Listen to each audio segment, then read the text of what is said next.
یہ بتائیے کہ کیا ہم نبی کریم سرور دو عالم صلی اللہ علیہ وسلم کی محبت کی خاطر اتنا بھی نہیں کر سکتے کہ جو چیزیں ہمارے ملک میں دستیاب ہیں، ملک میں بن رہی ہے،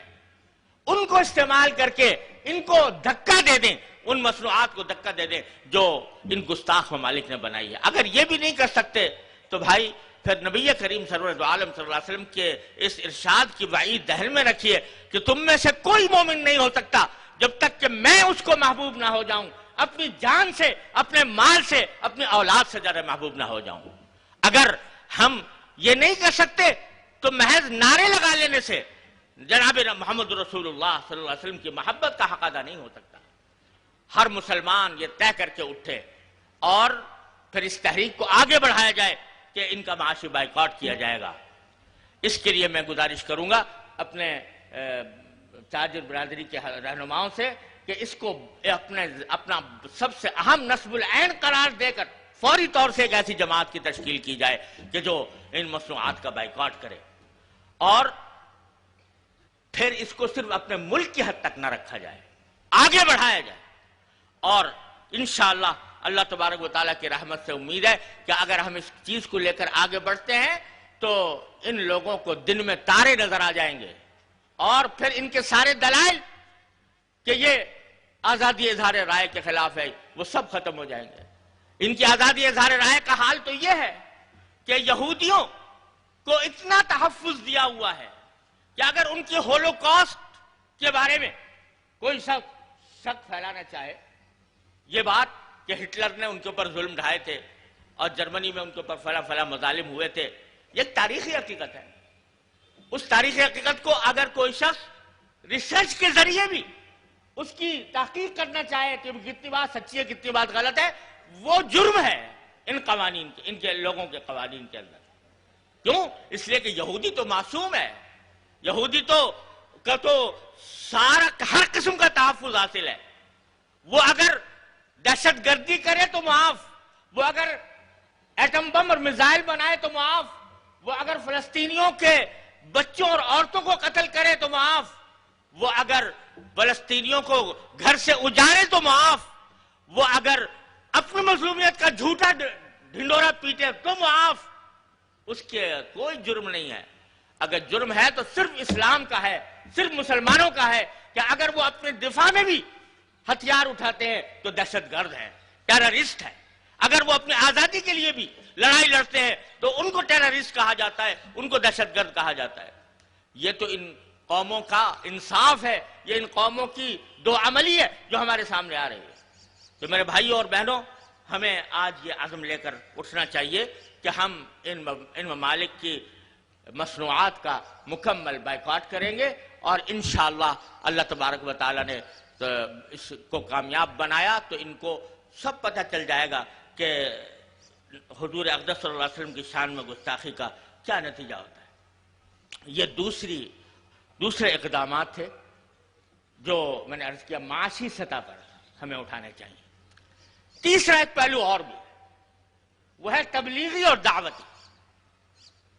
ان کارٹونوں اور ان فلموں سے حضور سرور دو عالم صلی اللہ علیہ وسلم کی شان میں یا قرآن کریم کی شان میں حبہ برابر کمی نہیں آتی۔ اگر کوئی شخص اس کے ذریعے متون ہوتا ہے تو وہ خود ان کارٹونوں کا بنانے والا اور اس فلم کا بنانے والا ہے، اس کے ملعون ہونے کی شہادت رقم ہو جاتی۔ لیکن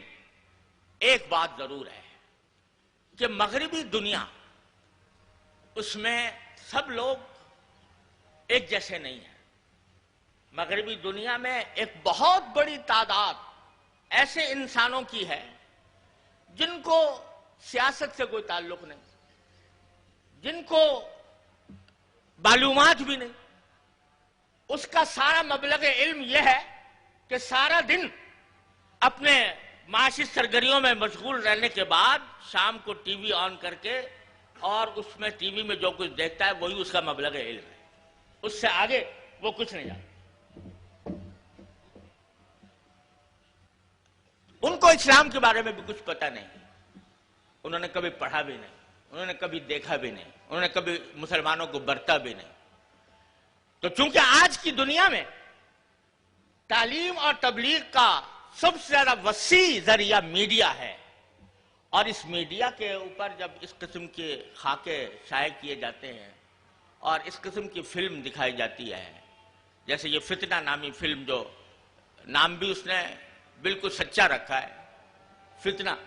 تو اس فتنہ نامی فلم کو اس میں دکھایا یہ گیا ہے کہ قرآن جو ہے بس مار دھاڑ کا کہنا کا قائل ہے، اور وہ انسان کی حرمت کو پامال کرتا ہے، والعیاذ باللہ العلی العظیم، اور عورتوں کو، بچوں کو اور ہر قسم کے انسانوں کو وہ ختم کرنا چاہتا ہے، وغیرہ وغیرہ. تو یہ جب خیالات ایسے سیدھے سادے ناواقف لوگوں کے سامنے پہنچتے ہیں تو اس کا امکان ہے کہ شاید ان کے دلوں میں اسلام کی طرف، اسلام کے بارے میں کوئی غلط تاثر قائم ہو، اور اس کی وجہ سے اگر کوئی اسلام کی دعوت دی جائے تو اس کے راستے میں کوئی رکاوٹ پیدا ہو. اس کام کے لیے اس سطح پر، تبلیغی سطح پر ہمیں بھی جد و جہد کرنے کی ضرورت ہے، اور وہ یہ کہ ہم تبلیغی سطح پر تحریر کے ذریعے، تقریر کے ذریعے، تبلیغی وفود کے ذریعے ان لوگوں کو جو بیچارے ناواقف ہیں، جن کو پتہ نہیں، ان کو اسلام کی حقیقت سے آگاہ کریں، اور جو غلط پروپیگنڈا اسلام اور مسلمانوں کے خلاف کیا جا رہا ہے اس کا تبلیغی سطح پر اور علمی سطح پر بھی جواب دیا جائے. اس کے لیے مناسب تحریریں ہوں، اس کے لیے مناسب بیانات ہوں، اور وہ ان لوگوں کو اس باب وسیع پیمانے پر اس کی تشہیر کی جائے کہ جو الزامات اسلام پر یا پیغمبر اسلام پر صلی اللہ علیہ وسلم یا قرآن کریم کے اوپر عائد کیے جا رہے ہیں وہ کتنے بیہودہ ہیں اور کتنے غلط ہیں، اور حقیقت حال کیا ہے، اس پر بھی کام کرنے کی ضرورت ہے. اور سچی بات یہ ہے کہ ہم سب اس احساس جرم کا اعتراف کرتے ہیں کہ آج کی دنیا میں اسلام کو صحیح طور پر دنیا کے سامنے پیش کرنے میں ہم نے انتہائی مجرمانہ کوتاہی سے کام لیا ہے. آج کی دنیا میں اسلام کی تبلیغ اور دعوت کا اللہ تبارک و تعالی نے بڑا بہترین میدان فراہم کیا، لیکن ہم نے اس میدان کو خالی چھوڑا ہوا ہے اور اس فریضے کو ادا کرنے میں مجرمانہ کوتاہی سے کام لیا ہے. آج کی دنیا ایسی ہے جو مادیت کے برے نتائج سے تنگ آئی ہوئی ہے، خاندانی نظام کا شیرازہ بگڑ چکا ہے، مادیت کے نتیجے میں انسان روحانی سکون سے محروم ہے، اور آپ سب سے زیادہ خودکشی کرنے والوں کی تعداد ان مغربی ممالک میں ہے، جو نہیں جانتے کہ ہمیں کس بے چینی کا شکار ہے، کس اضطراب کا شکار ہے، وہ روحانی اضطراب کا شکار ہے. ایسے مواقع پر اگر ہم دین کو صحیح طریقے سے ان کے پاس پیش کرتے اور تبلیغ و دعوت کا صحیح کام کرتے تو بہت اس سے ان لوگوں کے اسلام میں داخل ہونے کی امید تھی. ہمارے کچھ کیے بغیر اللہ تبارک و تعالی کا یہ قدرت کا کرشمہ ہے کہ ایک طرف بدنام کرنے کے یہ ہتھ کنڈے ہیں اور ایک طرف 9/11 کے بعد مسلمانوں کو دہشت گرد کہا جا رہا ہے کہ یہ عورتوں پر ظلم کرتے ہیں اور پتہ نہیں کیا کیا پروپیگنڈے کیے جا رہے ہیں. لیکن اس کے باوجود اللہ تعالیٰ نے کچھ ایسا انتظام فرمایا ہے کہ اس سارے پروپیگنڈے کے برعکس اس زمانے میں مسلمان ہونے والوں کی تعداد پہلے مسلمان ہونے والوں کی تعداد سے زیادہ ہے. اگر ہم کوئی مؤثر جد و جہد کر سکتے اور اپنی تبلیغ و دعوت کے کام کو آگے بڑھا سکتے تو اس تعداد میں یقیناً اور زیادہ اضافہ ہو سکتا تھا. اس کے لیے اس کی ذمہ داری ہم جیسے طالب علموں پر عائد ہوتی ہے، اور میں سمجھتا ہوں کہ ہمیں اس پہلو پر جو دینی حلقے ہیں اور جو علماء کرام ہیں ان کو سنجیدگی سے غور کر کے اس کے لیے کوئی لائحہ عمل تیار کرنا چاہیے کہ اس مغربی دنیا میں اسلام کی صحیح تعلیمات کو